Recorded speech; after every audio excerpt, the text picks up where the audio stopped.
اچھا، کبھی یہ خیال آیا ہے کہ ایک زبردست آئیڈیا آخر ایک کامیاب کاروبار میں بدلتا کیسے ہے؟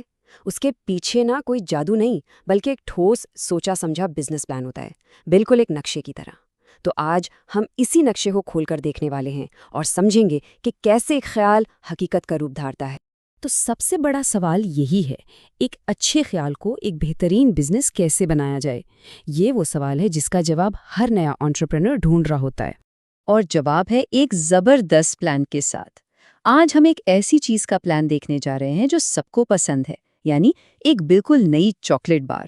تو چلیں کڈز چوکو کے بزنس پلان میں گہرائی میں اترتے ہیں اور دیکھتے ہیں کہ ایک سادہ سا آئیڈیا ایک منافع بخش کاروبار میں کیسے بدل سکتا ہے۔ ہر بڑے کاروبار کی شروعات ایک خواب سے ہوتی ہے، ایک ویژن سے۔ تو آئیے وہیں سے شروع کرتے ہیں جہاں سے ہر بزنس پلان شروع ہوتا ہے، یعنی کڈز چوکو کے مشن سے۔ دیکھیے، کڈز چوکو کا مقصد صرف چاکلیٹ بیچنا نہیں ہے، یہ ایک بڑا مقصد ہے۔ پاکستانی بچوں کو ایک ایسی ٹریٹ دینا جو مزیدار بھی ہو اور صحت کے لیے بھی اچھی ہو، یعنی سٹیویا سے میٹھی، کم چینی والی چاکلیٹ۔ یہ ان والدین کے لیے ذہنی سکون لانے کے بارے میں ہے جو اپنے بچوں کے لیے ہمیشہ بہترین چیز چاہتے ہیں۔ ایک اچھا آئیڈیا ہونا بہت اچھا ہے، لیکن یہ کافی نہیں ہوتا۔ بزنس میں یہ دیکھنا بھی ضروری ہے کہ کیا کوئی اس آئیڈیا کے لیے پیسے خرچ کرنے کو تیار ہے۔ تو آئیے دیکھتے ہیں کہ مارکیٹ میں کڈز چوکو کے لیے کتنی جگہ ہے۔ $760 ملین۔ جی ہاں، یہ پاکستان میں صرف بچوں کے سنیکس کی مارکیٹ کا سائز ہے۔ یہ اتنی بڑی رقم ہے کہ کوئی بھی انویسٹر اسے نظر انداز نہیں کر سکتا۔ یہ صاف ظاہر کرتا ہے کہ یہاں ایک بہت بڑا موقع موجود ہے۔ اور بات صرف مارکیٹ کے سائز کی نہیں ہے، بلکہ اس کی رفتار کی بھی ہے۔ آپ دیکھیں کہ صحت کے لیے بہتر سنیکس کا سیگمنٹ پوری کنفیکشنری مارکیٹ کے مقابلے میں کہیں زیادہ تیزی سے، یعنی 12% کی شرح سے بڑھ رہا ہے۔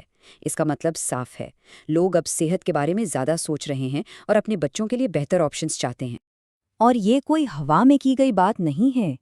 نیلسن پاکستان کا یہ ڈیٹا دیکھیں، 65% شہری والدین کم چینی والے سنیکس کے لیے زیادہ قیمت ادا کرنے کو تیار ہیں۔ یہ ایک ٹھوس ثبوت ہے کہ کڈز چوکو کے لیے ایک مضبوط اور پیسے خرچ کرنے والی مارکیٹ پہلے سے موجود ہے۔ تو مارکیٹ میں مقابلہ کیسا ہے؟ ایک طرف نیسلے اور کیڈبری جیسے بڑے نام ہیں جن کی چاکلیٹس میں بہت زیادہ چینی ہوتی ہے۔ دوسری طرف لوکل برانڈز ہیں جو سستے تو ہیں لیکن عام طور پر انہیں صحت کے لیے اچھا نہیں سمجھا جاتا۔ اور یہیں بالکل بیچ میں کڈز چوکو کے لیے ایک زبردست موقع ہے، ایک صحت مند پریمیم آپشن جو اس خلا کو بالکل پرفیکٹ طریقے سے پر کرتا ہے۔ تو موقع تو بالکل صاف نظر آ رہا ہے، لیکن اس موقع کو حقیقت میں کون بدلے گا؟ تو چلیں ملتے ہیں اس کہانی کے ہیرو سے، kids choco bar. Kids choco کو کیا چیز الگ بناتی ہے؟ پہلی بات، یہ سٹیویا سے میٹھی ہے۔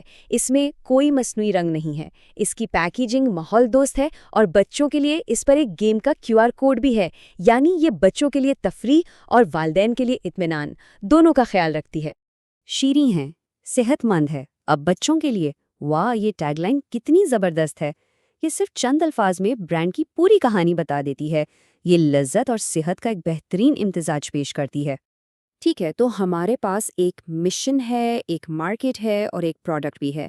اب سب سے اہم سوال، اسے لوگوں تک پہنچایا کیسے جائے گا؟ یعنی اصل منصوبہ کیا ہے؟ یہ چاکلیٹ ہر جگہ ملے گی، بڑے سپر مارکیٹ سے لے کر آن لائن سٹورز جیسے دراز اور فوڈ پانڈا تک۔ لیکن یہاں ایک بہت ہی سمارٹ حکمت عملی بھی ہے، اسکولوں اور بچوں کے کلینکس کے ساتھ شراکت داری، جسے B2B ماڈل کہتے ہیں۔ یعنی یہ براہ راست ان جگہوں پر پہنچے گی جہاں اس کی سب سے زیادہ ضرورت ہے۔ اور اب بات کرتے ہیں سب سے دلچسپ حصے کی۔ مارکیٹنگ کے لیے پاکستانی ممی بلاگرز اور کڈ یوٹیوبرز کے ساتھ مل کر کام کیا جائے گا۔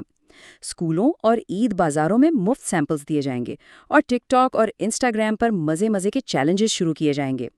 یہ سب کچھ لوگوں کے ساتھ براہ راست تعلق قائم کرنے کے لیے۔ تو اب وہ سوال جس کا سب کو انتظار ہوتا ہے، اس سب کے لیے پیسہ کہاں سے آئے گا اور کتنا لگے گا؟ اس پورے منصوبے کو حقیقت کا روپ دینے کے لیے 12 ملین پاکستانی روپے یعنی 1,20,00,000 روپے کی ضرورت ہے۔ یہ وہ سرمایہ کاری ہے جو اس خواب کو حقیقت میں بدل دے گی۔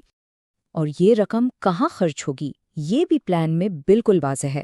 ریسرچ اور ڈیولپمنٹ، ابتدائی پروڈکشن، برانڈنگ اور مارکیٹنگ جیسے اہم شعبوں میں۔ یہی شفافیت سرمایہ کاروں کو اعتماد دیتی ہے کہ ان کا پیسہ صحیح جگہ اور صحیح طریقے سے استعمال ہوگا۔ ایک اچھا بزنس پلان ہمیشہ مستقبل کی سوچتا ہے۔ سرمایہ کاروں کو ان کا منافع واپس کیسے ملے گا، اس کے لیے 2 راستے دکھائے گئے ہیں۔ پہلا، 4 سال میں کسی بڑی کمپنی جیسے یونیلیور کے ہاتھوں فروخت ہو جانا۔ دوسرا، 5 سال کے اندر پاکستان سٹاک ایکسچینج پر لسٹ ہو جانا، جسے IPO کہتے ہیں، اور عوام کو کمپنی کے حصے فروخت کرنا۔ تو آخر میں سوال یہ پیدا ہوتا ہے، کیا ایک صحت بخش اور خاص ٹارگٹ کے لیے بنائی گئی پروڈکٹ فوڈ انڈسٹری کے بڑے بڑے ناموں کو چیلنج کر سکتی ہے؟ کڈز چوکو کا بزنس پلان اسی بات پر اپنی شرط لگا رہا ہے۔ یہ ایک بہت بڑا قدم ہے اور یہ دیکھنا واقعی دلچسپ ہوگا کہ اس کا نتیجہ کیا نکلتا ہے۔